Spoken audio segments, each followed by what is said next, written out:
الرحمن الرحیم وبہ نستعین۔ آج کا یہ سنڈے کمنٹس کا 19واں ایپیسوڈ جو 21 شوال المکرم 1441 بمطابق 14 جون 2020۔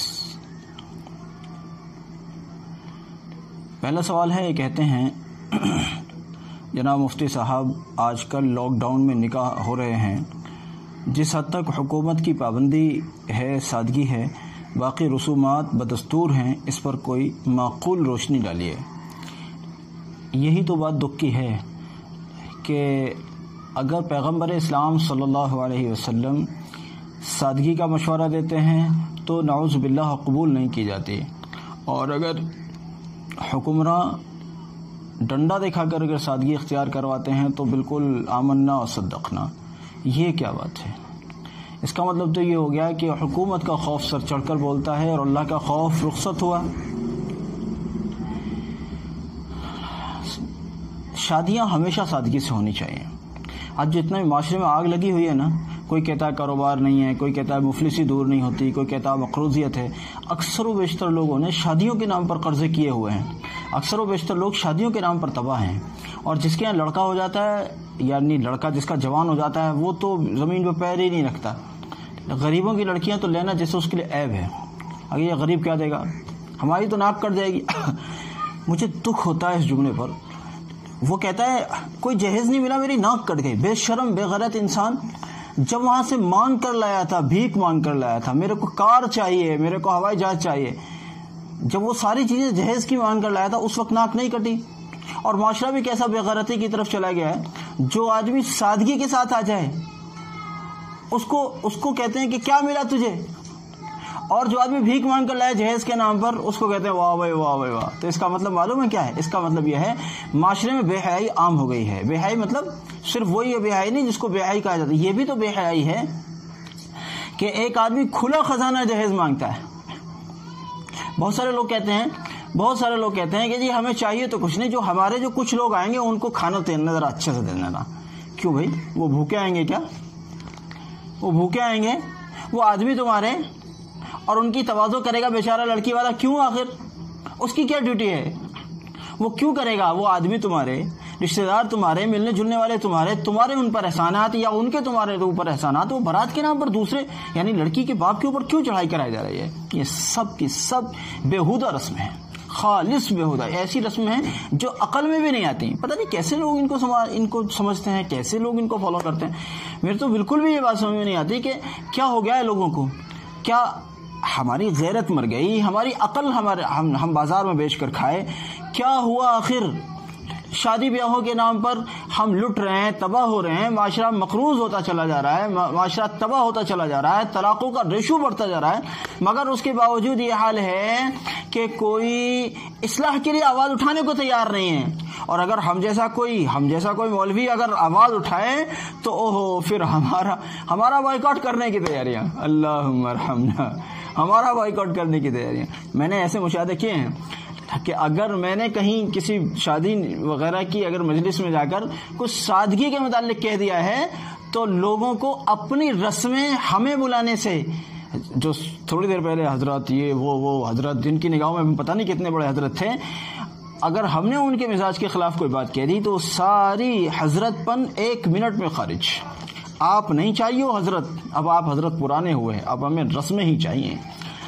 اور دکھ کی بات یہ ہے کہ لوگ کسی بھی درجے کو پہنچ جاتے ہیں، کئی بار اپنے کو دیندار بھی کہتے ہیں، لیکن یہ رسمیں نہیں چھوڑتے۔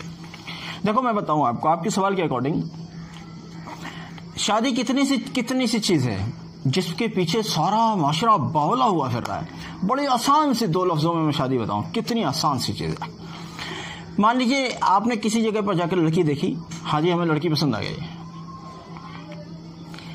اور لڑکی والوں نے اب مقرر ہو گیا کہ چلیے جی ہم اس دن جو ہے آتے ہیں آپ کا لڑکا دیکھنے کے لیے۔ یہ بھی میں بہت تھکی ہوئی بات بتا رہا ہوں، بہت تھکی ہوئی، ورنہ اصل چیز یہ ہے، ایک لڑکی نے ایک لڑکے کو دیکھا، اصل چیز، اور ایک لڑکے نے ایک لڑکی کو دیکھا، دونوں کو ایک دوسرے پسند آ گئے۔ اب ان کے گھر والوں کو بھی دونوں فیملیز پسند آ گئی ہیں. بھئی ہمارے بچوں کو بھی ایک دوسرے میں دونوں پسند ہیں, لڑکی کو لڑکا اور لڑکے کو لڑکی, اور دونوں فیملیز بھی مطمئن ہیں کہ ہاں جی ہمارا آپ سے نبھاؤ ہو جائے گا, بہت اچھا رہے گا یہ ماشاءاللہ. ایسی صورت میں اب مان لیجئے کہ ایک فیملی دوسری فیملی کے یہاں گئی, مثال کے طور پر لڑکی والوں کے یہاں گئے, ہم نے آپ کا گھر بار دیکھا جی, ہم نے جو جس طرح سے خاندانی وہ ہوتا ہے, معیار ہوتا ہے, آپ کا خاندان ہمارے خاندان کے معیار پر ہے یا ہمارا خاندان آپ کے خاندان کے معیار پر, ٹھیک ہے جی بہت اچھا رہے گا. اور چلیے ہم جو ہے کسی دن آتے ہیں آپ کے لڑکے کو دیکھنے کے لیے. اب وہ آئے لڑکے کو دیکھنے, کچھ ایسا رہا کہ انہیں لڑکا یا لڑکے والے یا لڑکے کا گھر بار وغیرہ وغیرہ وہ سب ان کو پسند آ گیا. اب اگلا مرحلہ کیا ہوتا ہے لاؤ جی سکہ, جیسے غیر مسلموں میں ہوتا ہے کہ لاؤ سکہ چڑھاؤ, یہ حرام ہے, غیروں کی مشابہت حرام ہے. یہاں یہ ہونا چاہیے تھا سکہ نہ ہو کر, یا یہ ہونا چاہیے تھا آپ کو جو ہماری فیملی پسند ہے اور ہمیں آپ کی فیملی پسند ہے, ہم اپنی بیٹی سے پہلے ہی سے اجازت لے کر آئے ہیں, نکاح خواہ صاحب کو بلائیے, بیٹا ہمارے سامنے بیٹھا ہوا ہے, آپ موجود ہیں, یا تو پڑوس کی مسجد میں چلتے ہیں کوئی سی نماز میں وہاں بیٹھیں گے, یا پھر ابھی بیٹھے ہوئے ہیں یہیں بیٹھ جاتے ہیں اور بس نکاح پڑھا دیا جائے. نکاح ہو گیا ہے, اب شام تک, اگر دور ہے تو کل تک, ہم اپنی بیٹی کو آپ کے گھر خود چھوڑ کر جائیں گے. دولہا لینے نہیں جائے گا, دولہے کے یار دوست نہیں جائیں گے, اس کے رشتہ دار نہیں جائیں گے ہماری بیٹی کو لینے کے لیے. ہماری بیٹی جو اس وقت آپ کی بہو بن چکی ہے, اس کو ہم خود سے اپنے آپ سے آپ کے گھر چھوڑ کر جائیں گے. مجھے بتانا ذرا کیا خرچہ ہوا, کیا خرچہ ہوا. مان لیجئے ہم اتنی جلد بازی میں نہیں کر سکتے, آپ کو ہماری لڑکی پسند آ گئی, ہمیں آپ کا لڑکا پسند آ گیا, لیکن ہماری کچھ ایسی مجبوریاں ہیں بائی دی وے ہم ایسا نہیں کر سکتے. تو آج ہی بیٹھ کر نکاح کا دن مقرر کر لیجئے, آج ہی بیٹھ کر نکاح کا دن مقرر کر لیجئے جی. 4 دن بعد آ جائیں, 6 دن بعد آ جائیں, 1 مہینے بعد کریں گے, اور اس درمیان میں کوئی رسم نہیں ہوگی, گود بھرائی بالکل بھی نہیں ہوگی, سکہ چڑھائی بالکل نہیں ہوگی, سگائی وغیرہ بےہودہ بالکل نہیں ہوگی, لال خط بالکل بھی نہیں آئے گا, کچھ بھی نہیں ہوگا. جس دن ہم شادی کرنے آئیں گے یعنی نکاح کرنے آئیں گے, آپ کی بارات, آپ کے گھر پر اپنی بارات نہیں لائیں گے. بارات لڑکی والوں کی ذمہ داری ہے ہی نہیں بارات کو کھلانا. ویسے بھی بارات میں بے وقوف لوگ جاتے ہیں, سارے نوجوان آوارہ قسم کے اکٹھے ہو جاتے ہیں, 2-4 ان میں بڑے بوڑھے ہو جاتے ہیں بیچارے, وہ سارا آوارگی کا ایک ٹولہ ہو جاتا ہے. اب نہ روزہ کی ضرورت, نہ نماز کی ضرورت, نہ کسی اور سنجیدگی کی ضرورت. وہاں سے آوارہ بن کر چلے تھے اور جہاں تک پہنچے وہیں تک آوارہ ہی بن کر چلے رہے. راستے میں بھی وہی چھچور گردیاں اور وہی آوار گردیاں, وہی ایسا بھی ہوتا ہے. ابھی میں دیکھ رہا تھا ابھی تھوڑے اگر مان لیجیے چند لوگ آئے ہیں, خالی بیٹھے ہوئے ہیں, کچھ بھی نہیں کر رہے ہیں, اس کے باوجود نماز ختم ہے. پوچھو بھائی کیا کر رہے تھے, کیوں نماز چھوٹ گئی؟ کچھ بھی نہیں کر رہے تھے.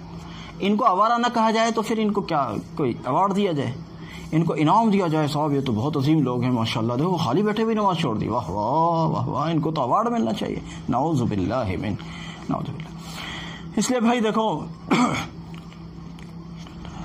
حکومت نے سختی کی ہے, اس سے بہت زیادہ اہمیت اس بات کی ہے کہ جو اللہ کے رسول علیہ الصلوۃ والسلام نے شادیوں کا طریقہ بتایا ہے, نکاحوں کا طریقہ بتایا ہے, اس کے مطابق نکاح کیجئے. اب جو پیسہ آپ نے شادیوں سے بچایا ہے اس کو ضرورت ہے تو اپنے گھر میں لگائیے, کاروبار نہیں ہے کاروبار میں لگائیے, اور ورنہ کسی اور خیر کے کام میں لگائیے, قوم کے کام میں لگائیے, اپنی پرسنل اپنی ذات پر لگائیے, اپنے بیٹے پر لگائیے, وہ کچھ کاروبار کر لے, اس پر کچھ اور اس طرح کا کر لیجئے. اور دوسرے ایک بات اور ذکر کروں, مہر مضبوط ہونی چاہیے, مہر مضبوط ہونی چاہیے, مہر مضبوط ہونے. لوگ کہتے ہیں جی باندھ دو 3.5 تولہ, ہم تو رشتہ داری کر رہے ہیں, کوئی دشمنی تو نہیں کر رہے نا. اوئے ہوئے, وہ آپ سے کار مانگ رہا ہے, وہ رشتہ داری نہیں کر رہا ہے, اور آپ جو لے دے کر بیٹی کو ایک ہی حق ملتا ہے, اس میں اس کا بیٹی کا گلا خود باپ پکڑ کے گھونٹ دیتا ہے.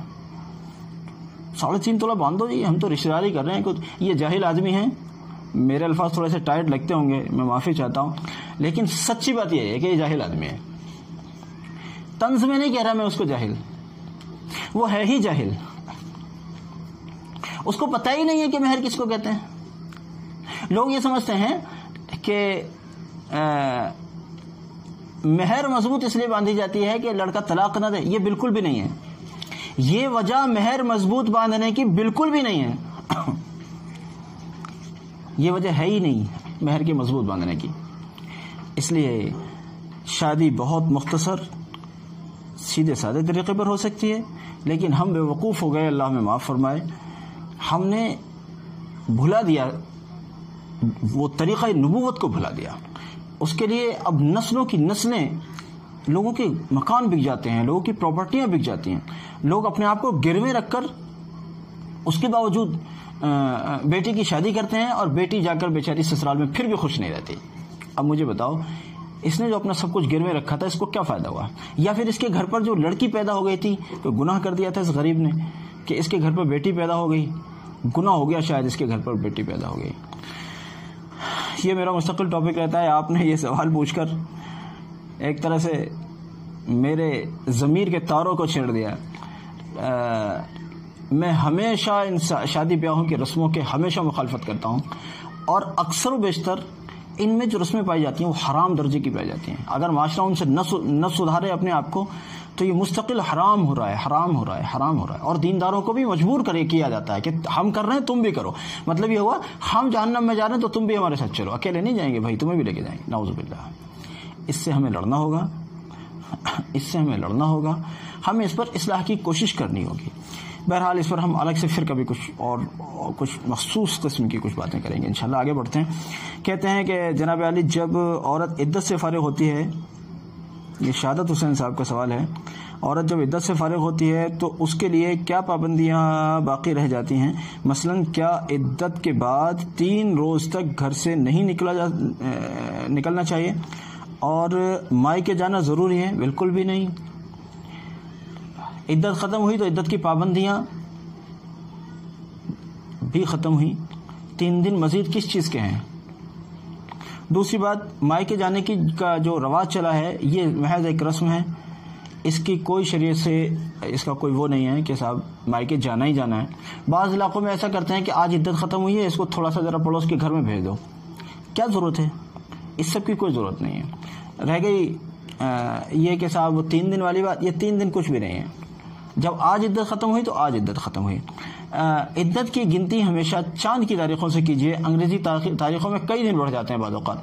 چاند کی تاریخوں میں ان دنوں کے اعتبار سے وہ کئی دن مائنس ہو جاتے ہیں. بہرحال آگے کہتے ہیں جناب علی، قضاء حاجت کا کوئی مؤثر عمل تعلیم فرما دیجیے. حاجت کے پورا ہونے کے لیے بے شمار عملیات، بے شمار ذکر اذکار اللہ والوں نے بیان کیے ہیں. حدیث شریف میں ایک بڑا مؤثر نہایت اعلیٰ ترین ایک عمل جس کو ہر آدمی کر سکتا ہے، وہ یہ ہے کہ حلال خوری. حلال رزق کھاؤ، دعائیں قبول ہوں گی. جو لوگ حلال کھاتے ہیں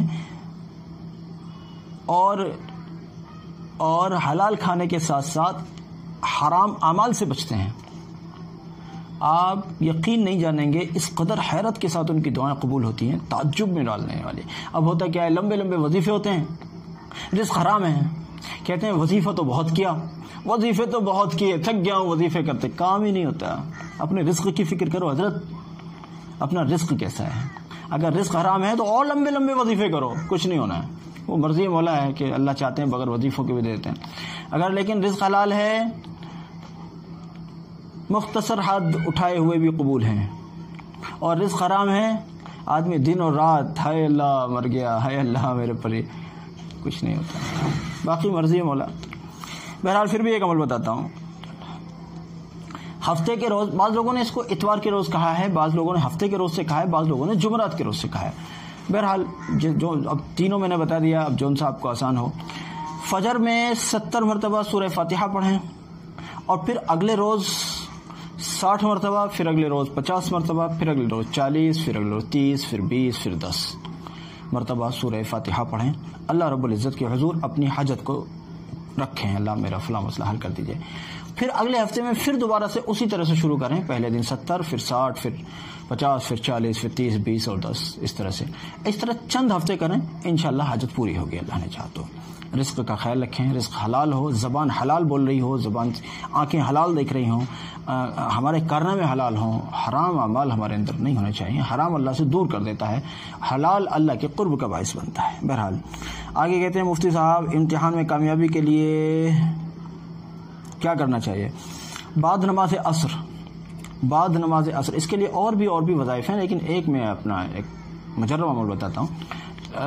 نماز عصر کے بعد جس بچے کو امتحان دینا ہے وہ بچہ امتحان کی تیاری کے زمانے سے ہی شروع کرے یا اور پہلے سے شروع کر لے، عصر کی نماز کے بعد 70 مرتبہ الحمد شریف روزانہ، اور جب تک نتیجہ امتحان نہ آ جائے، رزلٹ نہ آ جائے، اس وقت تک 70 مرتبہ الحمد شریف پڑھتا رہے۔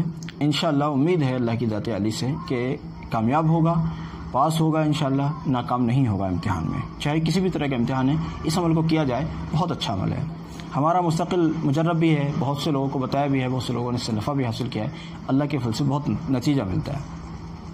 کھانے کے بعد پانی پینا کیسا ہے، یہ اگلا سوال ہے۔ کھانے کے بعد پانی پینا کیسا ہے، اس پر ہم نے مستقل ایک کلپ بھی بنا رکھی ہے، وہاں بھی دیکھا جا سکتا ہے۔ کھانے کے بعد پانی پینا نبی صلی اللہ علیہ وسلم سے ثابت ہے، پینا بھی اور نہ پینا دونوں ثابت ہیں۔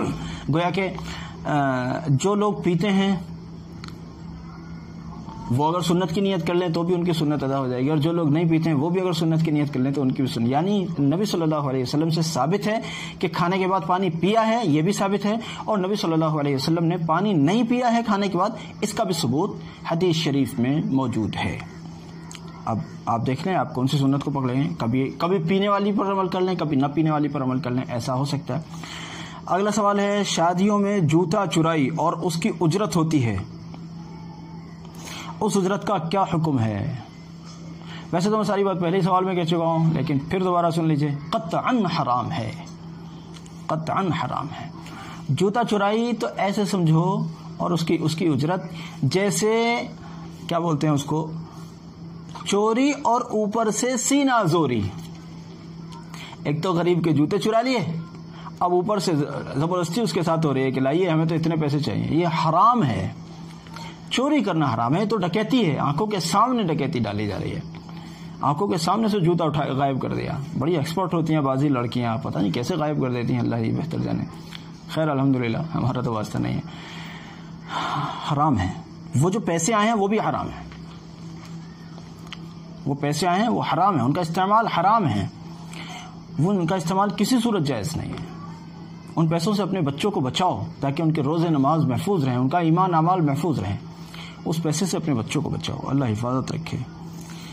اور یہ سلامی جو ہے نا، سلامی اپنے آپ میں حرام ہے، سلامی اگلا سوال بھی ہے ویسے، سلامی کرنا شادی میں کیسا ہے؟ یہ حرام ہے بھائی۔